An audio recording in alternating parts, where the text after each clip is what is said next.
Concernant la médiation animale soignante, on est avec un enfant qui présente en général des difficultés et des troubles plus ou moins importants, mais d'une manière générale, ces troubles pratiquement toujours ont une résonance sur la confiance que l'enfant a en lui-même et sur l'estime de soi.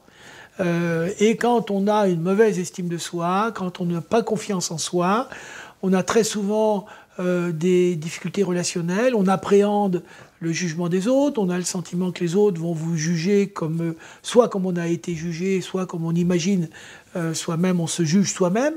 Et donc il y a une sorte de difficulté.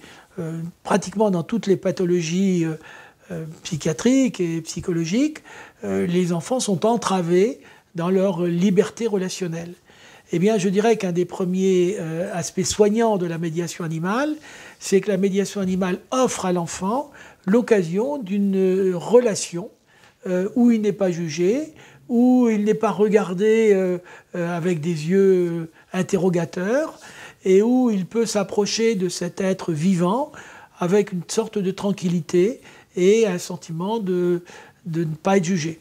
Alors après, il y a, ça c'est le premier point, il y a la capacité à aller vers l'animal, donc aller vers l'autre.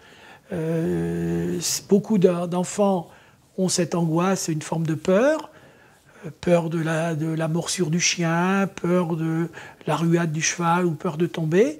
Cette peur est souvent une transposition sur l'animal des angoisses que ces enfants ressentent. Beaucoup d'enfants qui souffrent d'autisme, qui souffrent de troubles de type psychotique ou d'instabilité majeure, d'hyperactivité, ont des niveaux d'anxiété, voire d'angoisse relativement importants.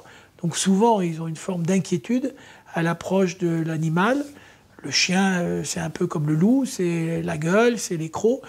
Et donc, quand l'animal est justement un animal doux, tranquille, pouvoir s'approcher de cet animal, pouvoir au début simplement le toucher, puis pouvoir le caresser, pouvoir constater que ce chien ne mord pas tout de suite, qu'au contraire, il a l'air content, que ce chat ronronne, ne vous donne pas un coup de griffe, eh bien, ce sont parfois des expériences assez surprenantes pour ces enfants, surtout s'ils vivent parfois dans des milieux un peu violents, où quand ils s'approchent un peu trop des autres, ils ont l'habitude de recevoir une claque ou des réprimandes. Voilà. Donc l'animal est neutre d'une certaine manière, accueille paisiblement, et l'enfant gagne une forme de confiance et une diminution de sa peur.